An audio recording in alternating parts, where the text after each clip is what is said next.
Do I have loose skin? Does Orderly Meds send me free medication for talking about them? Do certain parts of my body look different now that I've lost a lot of weight? Do my friends know how I lost weight? We're gonna talk about all of that and more on today's video. This sort of spicy Ask Me Anything. So let's get into it. Hey guys, welcome back to the channel for another video today. If you're new here, my name is Brittany. I have lost 115 pounds on brand Mounjaro at first and then compounded tirzepatide, and I share all of that here on my channel, as well as I do an interview series with some of you that come on or professionals that come on and talk about GLP1s. We do deep dives on things that I've researched. We do a lot of different types of stuff here. So if any of that interests you, please hit that subscribe button, leave me a comment, like this video. Seriously, you don't even understand how much just like commenting something and liking the video helps me out. So definitely do that if you don't mind. Okay, so we're doing a Brittany Answers All of the Questions That I Normally Avoid video because I get these same questions constantly, like all the time. They come constantly. And I've not necessarily been like ignoring them. Sometimes I actually answer them, but it's never like thorough, right? Like somebody will say, do I have cheat meals? And I'll say, I don't believe in cheat meals, whatever. But I don't really give like a thorough answer. So I wanted to do this video because I get these questions a lot and I know that a lot of you really want to know the answers to them. So without further ado, let's go ahead and jump right on into it. So the first question that I get is, this one's not super spicy. How long did it take me to lose the weight? So I have a whole video on this already where I kind of chronologically talk about each month and how much weight I lost and all of that. And so I will link that one down below. But essentially it took me just over 2 years to lose 100 plus pounds. And then since then, it's just kind of a little bit more has trickled off here and there. Now the first 60 pounds came off in 6 months, and then it took like another 6 to 18 months, 6 to 18 months to lose the additional 40 plus pounds. So I had this big like drop within the first 6 months of 60 pounds, and then the rest took a while longer to come off. That is completely normal. If you look at any content creator that's been around for a while, that's kind of how it's gone. You lose a bunch and then it kind of trickles off after that. I'm okay with that process because I do think that it's helped my body adjust and my mind adjust and my attitude adjust and all of that throughout the process. So I'm okay with how long it took me to lose the weight. The next question, do I have loose skin? Everybody wants to know this, and I'm okay with telling you. So I do think it's really important to say, if you don't know me, if you've been around, you know this, but I did have a tummy tuck prior to weight loss. So I had a tummy tuck when I weighed like 255, 260 pounds. It was considered a plus size tummy tuck. And that actually really, I don't regret the order in which I did it because it actually really jump-started my weight loss journey. After having my apron belly removed, I was able to see myself a little bit differently and a little bit more of like a womanly shaped body, which I know I didn't have before. Like I had a very, I'll try to put a picture, a very aprony belly. I had 3 children. I weighed 260 pounds. So yeah, I mean, it was not a cute belly.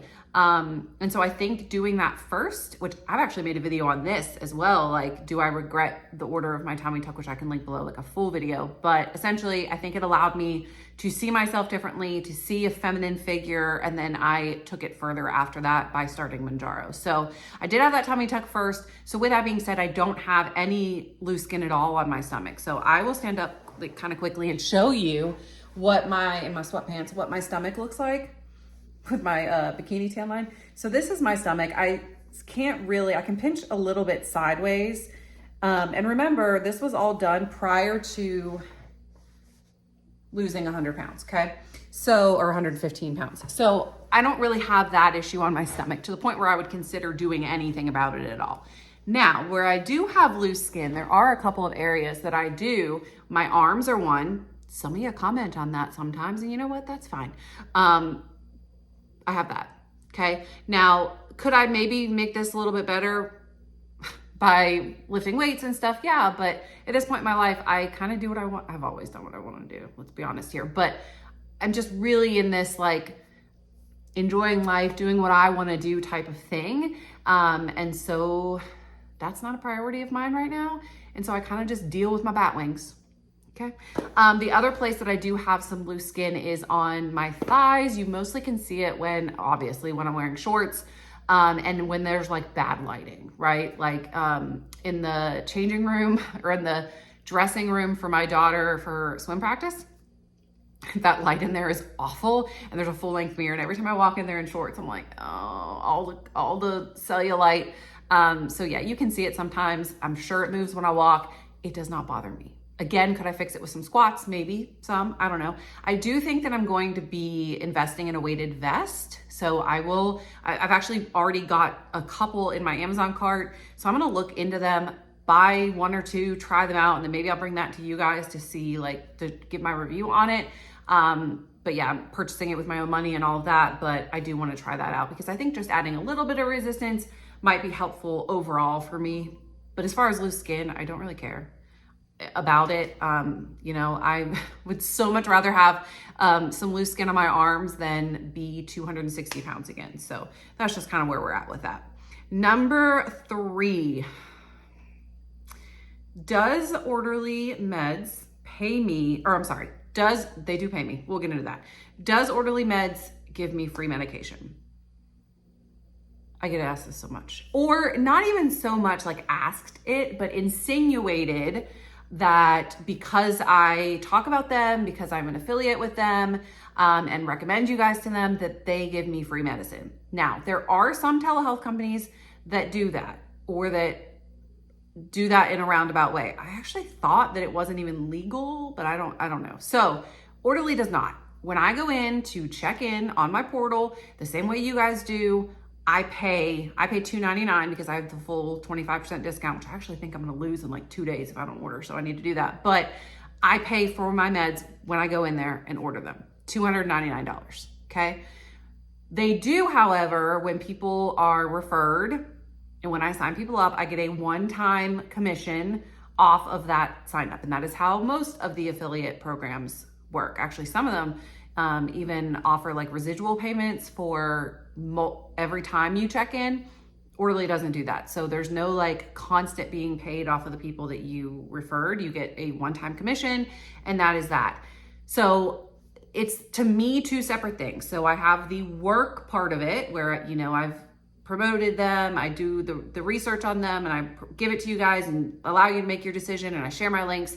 And that is a work thing for me. And then I have the patient side of it where I am a patient of them and I purchase my medicine the same way you guys do. So no, they do not give me free medicine. However, when I first started out with Orderly, I was not an affiliate with them, and I would share my little referral link. It's very similar to the Mochi one that every customer has. Every customer has an Orderly one as well. And I would get a credit every time somebody signed up using that link. And so for a while, not gonna lie, for probably a year, I had enough credits to cover my medicine. So at this point, no, and I haven't for a while, probably about a year. I've been purchasing them because I've used all the credits, but at that time there was. So being completely honest, laying it all on the table, at this point, no, I pay for my medicine, $299, like everybody else does. Okay. Number 4, do certain things look different or are different than they were previously? So the biggest thing that I have noticed with this, what can I say without YouTube like shutting this down, like they like to do? Okay. I'm an open book, but like for some reason I'm like, bleh. It looks different. My areas of my body look different than they used to. But I don't know if that is because it truly looks different or that I can see all areas of my body now. I'm gonna leave it at that. Women, men, comment. I don't know if this is actually a true thing, but I've heard men say that like weight loss helps in that area. Oh, what am I talking about here? Okay. So anyway, let me know, whatever. We're open book. This doesn't ask me anything. I think it looks different. I couldn't see it all before though. So now I can. I do think that I used to be somebody before my tummy tuck and before my weight loss that when I would wear jeans specifically, like I had a really hard time finding jeans that didn't cut into me. So I guess give me a camel toe, right? And now I pretty much can put on any type of pants and not have that issue. So I do think that has changed. But yeah, I mean, your entire body shifts, right? So even the way like everything sits and hangs and is not the same as it was 100 pounds ago. I think that's just normal. Every part of me has changed. And I'm sure every part of you has changed as well. So I'm gonna leave it there. We're gonna end this before I like turn into, I don't even know. Okay. Do I have cheat meals and do I believe in cheat meals? So previously in different times of my life, I would do different like diets, more diet culture type stuff. And I would always have a cheat meal on Saturday night. So like we'd go out to dinner or whatever. For a long time, I was really good at keeping it to Saturday nights. And so I would be good all day Saturday and then Sunday I would get right back on it. However, as time went on and as I got older, it turned into like all day Saturday and then it was all weekend. It was Sunday too, because then you had football on Sunday and you need good food when you watch football. So I definitely have done the cheat meal, cheat day thing at other times in my life. When I started my GLP1 journey, I made a decision, and I know this is not everybody's choice and is not what's best for everybody, but I made the decision to not cut anything off, to really just listen to my body and listen to portion sizes when I'm hungry. If I'm not as hungry, then I don't need as big of a portion, that sort of thing. Really trying to be intuitive with myself. So with that being said, no, I don't have a cheat meal. I don't put stuff off to, a certain day. That's when I can have this. I am the type that is, if I want a cookie, Sam's Club has these cookies. They're like these huge chocolate chip cookies. And I love them, but I don't very often eat them. It's usually like a craving type thing. So I've gotten to the point now where if I do get the urge to have one, I'll eat half of one. And 9 times out of 10, that's fine. If it's not fine, then I go back for the other half. Like I am not a restrictive person at all. So all that to say, when I want something, I have it. And I remember years ago, like, oh my gosh, this was when I did in-home medical care for a lady who was like 95 and she was wonderful. Like her name was Nan and she taught me so much about life. But anyway, Nan told me one time that a Weight Watchers person had told her that if you want a piece of cake, you're better off eating that piece of cake when you want it instead of letting the urge build over time, because then you're way more likely to like binge on 5 pieces of cake versus if you would have just allowed yourself to have the cake when the urge came, then you would have satisfied it a lot easier. So that's always kind of stuck with me. And that was like earlier on in my diet culture days. And so as that has evolved, that conversation with Nan, among many, many other conversations that I had with Nan, have really stuck with me and kind of rode with me throughout this whole process. And so that's something that I try to do often, like think about that. It's better to just have it now and move on than to allow it to fester. So that's how I feel about cheat meals. Do my friends know that how I lost weight or that I'm on a GLP-1, or do my friends even know about this? Short answer to that is no. So there's a couple of my friends, kind of my pool mom group from the summer that we all live in this neighborhood and we all go to the community pool together and all of that. Our kids are all friends. They know. One of them is actually on Zepbound and has lost, I saw her yesterday, and she's lost like 60 pounds since April, and it's just awesome. But they know. And those are probably my 2 friends, my 2 closest friends that know. Nobody else does. And it's not necessarily because I didn't want to share or that I was keeping it a secret. It was almost just like it never came up in conversation. And I don't go around telling people that, I'm on a new blood pressure med or that I'm on a new freaking anything, you know, like I don't go around just telling people things about my health all the time and what I'm doing. And so it just never came up in conversation. So I just never shared. So the majority of people outside of my like immediate circle of like those couple of friends and my family, none of them really know. As far as I know, right? So I obviously am on social media, YouTube, Facebook, TikTok.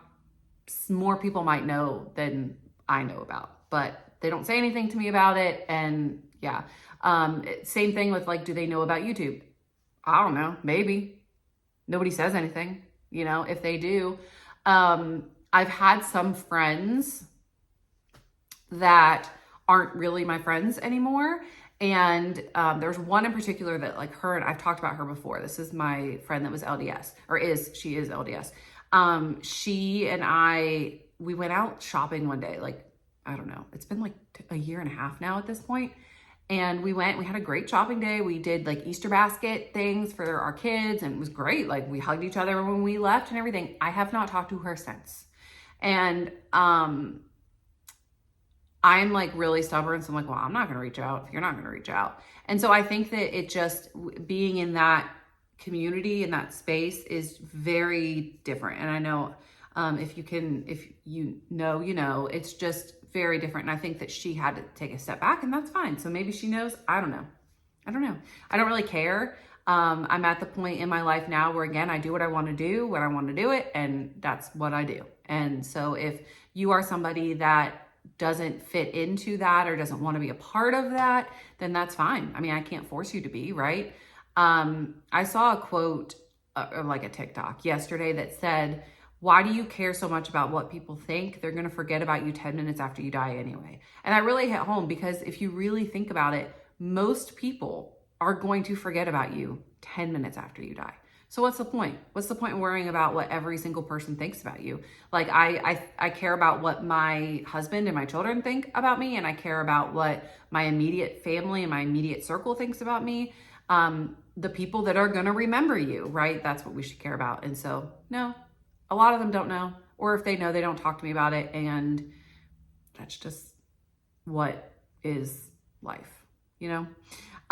So the next question I think is a heavy one. So do I still think of myself as fat, or do I still catch myself in the mirror and think I look bad in a pair of clothes, like body dysmorphia type stuff? So for a very long time I did. And I can remember back when I was, 115 pounds heavier, I would constantly be like tugging at clothes and trying to adjust things and hiking my pants up and trying to make them sit right and all of that. It was a constant thing for me all day long. And even as I started to lose weight, that took a long time to go away. Like that mental aspect of it took a long time to catch up. And even so much as like ordering clothing sizes, that was something that I still would order larger sizes. I mean, when I was on the downsize, Lorraine and I talked about this, I still have clothing, in my closet that are like size large or extra large, especially sweatshirts. And now I just kind of like them like that. But I still have larger size stuff in my closet that I know I would never wear, like, except a larger sweatshirt around the house, or like to go on a walk or whatever, that I just haven't been able to get rid of for whatever reason. So now when I look at myself in the mirror, I really wanted to think about this question before I answered it. I don't think there has been a time in my recent memory where I've looked in the mirror and thought I looked fat, or that I've looked in the mirror and thought that some kind of clothing looks bad on me. I mean, yeah, of course, sometimes I'm like, oh, I'll change my shirt or whatever. But as far as like what I used to do, where I would all day long be like demonizing myself in the mirror, I don't do that anymore. And it's just freeing to not have that constant like fear of what you look like on you at all times. It's just like awesome, right? So yeah, no, I don't think of myself as fat anymore, but that was a process. I would say probably a year before I really started to get it and understand, and my brain caught up. It's when you're losing weight, you're not just losing weight, like it's not an instant thing. Like you lose all this weight and then you're perfectly fine and normal and happy, la-di-da-di-da. It's a process. I mean, you're shedding pounds, but you're also shedding stigmas and predisposed ideas of yourself and belief systems that you're not going to have any longer, and habits that you're not going to have any longer. And so it's a very long process to circle back to your true self in this moment. Not that the other person wasn't you. You evolve. Humans evolve over time, and that's the point. And GLP-1s are helping people evolve into better versions of themselves, and that is exactly what it has done for me. So that's all my questions. I hope that you enjoyed this. I would love to do another one of these. If you have any questions that you want me to answer, please leave them down below. I would love to do that. I like to just sit and chat about life and things and opinions and all of that with you guys. So yeah, let me know any other burning questions you may have. Leave this video a like, share it with a friend, all of the things, and I will see you guys in the next video. Have a great day, guys. Bye.